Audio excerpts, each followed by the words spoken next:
How's it going, boys? Johnny Superb Man here, and it's time for another NHL 19 Shootout commentary. And this time, we're going to use the poor old Chicago Blackhawks. What happened to this once great dynasty? Another year not in the playoffs? We'll talk about that in a second. No, I don't think so. Jonathan Toews is going to put it right by Carey Price. A lot of action in Chicago recently. Coach Q getting fired. A huge trade with the Arizona Coyotes. I want to talk all about this stuff. But right now, let's focus on the shootout. Here he is, Max Domi coming in, trying to go between the... Oh no, it's Jonathan Drouin. My apologies, Drouin. Trying to go fancy right there on Corey Crawford. The old man says no. Patrick Kane. All right, so this guy's got some hands. Let's go forehand after shifting and sliding. Forehand. There it is. The goaltender gave it to me. I'll take it. I wanted to do a little bit more, but look at this move that he did. What the hell was that? Maybe he was trying to bait me. Give me the open net and then take it away, but Patrick Kane's way too fast for that. Brendan Gallagher. Oh, man, I've always loved Brendan Gallagher. The way he plays, I'll take him on my team any day of the week. I don't care if he's a hab, but he's not going to put the puck past me. A toe drag in the slot to the backhand. That might even miss the net. Corey Crawford stands tall. All right, let's do some fancy shit here. Brendan Saad. Oh, I'm going to mess this up. I'm going to mess it up. I'm going to mess it up through the legs. Oh, through the legs again, backhand. Woo! I tried to go through the legs. Ended up being a kick deke to the backhand.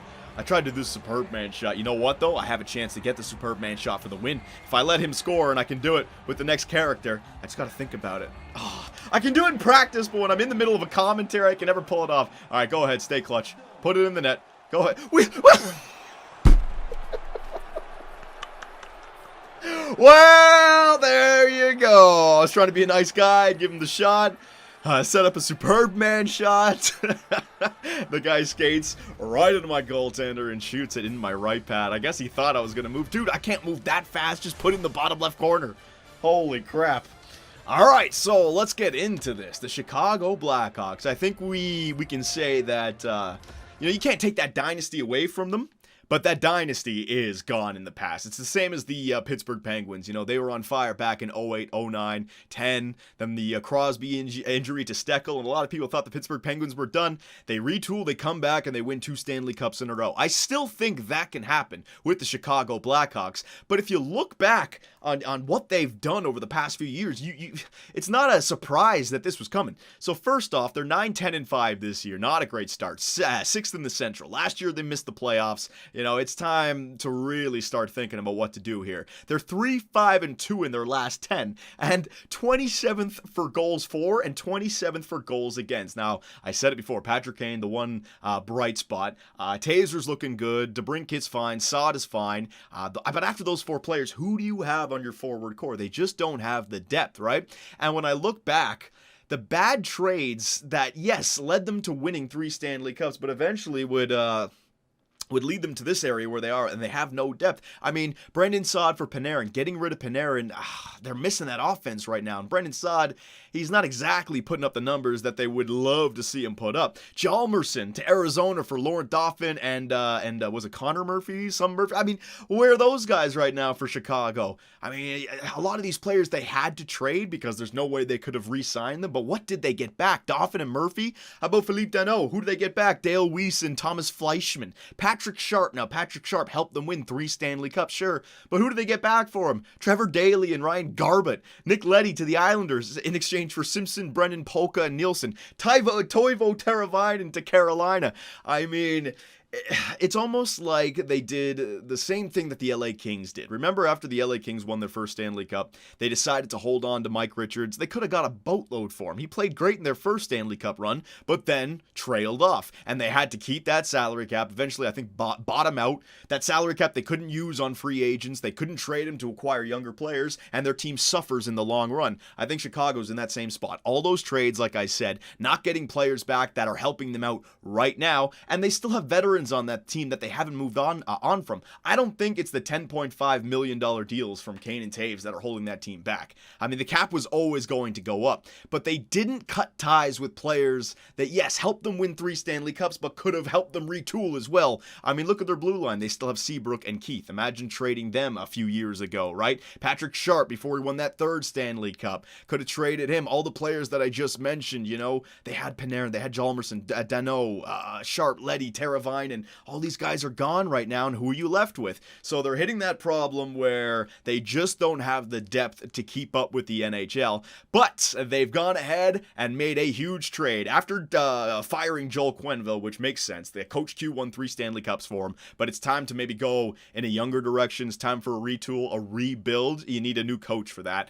Spice things up. I understand that. And the trade acquiring, what was it, Brendan Pierlini and Dylan Strome from the Arizona Coyotes in exchange for Nick Schmaltz. Now, this one on paper, it doesn't make any sense at all from the Arizona Coyotes perspective, but I tried to dive into this, and I cannot find any silver lining for Arizona. First off, they acquired Nick Schmaltz, who's 22 years of age, drafted 20th overall in 2014. So far in his career, he's played 162 games, 29 goals, 62 assists for 91 points, all right? His best season was last year, 21 goals, 31 assists for 52 points. All right, so a nice little depth center right here. In exchange, though, they're getting back Brendan Pierlini, who's the same age, 22 years of age. He was drafted 12th overall, 8 places higher in 2014 to Nick Schmaltz, but so far, he's only had 57 points in 153 games played. So Nick Schmaltz seems to be the better NHL player over Brendan Pierlini, right? But then Dylan Strome, who's 21 and who was drafted 3rd overall in 2015. Now, so far, this guy's done nothing in his career. 48 games played, 7 goals, 9 assists. His best season was 21 games played, 4 goals, 5 assists, and 9 games played. But what about the idea that Arizona is just not a great place to play in? Almost like the Edmonton Oilers. Sure, you can have horrible seasons and draft great players, but when those players come up to the NHL, do they have the depth around them to help them learn, to help them get better? Look at Taylor Hall in Edmonton. You know, he even had a year with McDavid, and then he gets traded. The first year he gets traded, he wins the Hart. I think you're going to see the same thing here with the Arizona Coyotes and the Chicago Blackhawks, because, I mean, if you look at a guy like look at Max Domi, right? This year, he's on pace for like a 30-goal season and a point-per-game player as soon as he leaves Arizona. Last year, he scored 9 goals and had 45 points. Now, what if the same is to be said for Pierlini and Strome? And what if Nick Schmaltz's stats go down? They're just not a good team, man. I think it's a horrible choice. The team is just not good enough. Established players like Stepan and Galchenyuk are on pace for horrible seasons, while players like Domi, you know, they're playing their best freaking hockey while moving on. So Strome in Chicago with a guy like Kane and DeBrincat and Taves around him, that might be the spark that kid needs. And I mean, he was drafted before Mitch Marner in 2015. Could you imagine if the Arizona Coyotes held on to Max Domi and drafted Marner instead of Strome? They both played together in London. It's got to be the team. It can't be the players. It's got to be the team. So I think this is a horrible trade for the Arizona Coyotes. I don't think Schmaltz is going to get you into the playoffs. I mean, in their last 10 games, they're 2-6-2, and it seems like the GM is done waiting. They started off the year horribly, but then they almost got on fire and got back above 500. But then, like I said, last 10 games, 2-6-2, they're back in below Tweenersville, and the GM decides to get a player that's ready to play in the NHL right now by giving up. I mean, even Brendan Pierlini, he's clearly a goal scorer. I mean, he could put up some serious numbers in the NHL with the right players alongside of him. This is a great trade for Chicago. They get two players for one. 2 guys who are low 20s and a 3rd overall draft pick from, 3 years ago? I mean, Strome, to me, he's too good for the CHL, obviously. The year after he was drafted, he put up 75 points in 35 games. He's too good for the AHL. Last year, after being sent down, he recorded 53 points in 50 games, but he hasn't clicked in the NHL? That's the team. That's not the player. So I think this is a fan-fucking-tastic trade for the Chicago Blackhawks. And John Chayka of the Arizona Coyotes, man, he might just be like a secret agent going in there trying to blow up the Arizona Coyotes, because I don't understand this trade at all. So maybe you guys can chime in. What do you think about this trade? How did the Arizona Coyotes come out on this at all? Like, they didn't even get a draft pick or anything. What's the bonus here? I know Pierlini and Strome may not have been working for you right now, but I mean, you could bring in Schmaltz and all of a sudden he turns into a 20-point guy because it's the Arizona Coyotes. I think this is a horrible idea for the Coyotes, but it's already gone through. So what do you guys think? Are the Chicago Blackhawks a better team or worse because of this? And same question for the Arizona Coyotes, better or worse? I'm going to give the nod to Chicago. I think they come out like gangbusters on this deal. But what do you guys think? Let me know, and I will see you in the next one. Hey guys, Johnny here, and thanks for watching. If you enjoyed the video, give us a like, hit that subscribe button, button and make sure notifications are on so you don't miss out on any new content. We also live stream on Twitch where I take days off my life for your entertainment. Sonny Gray, get out of it. You stupid pieces of shit!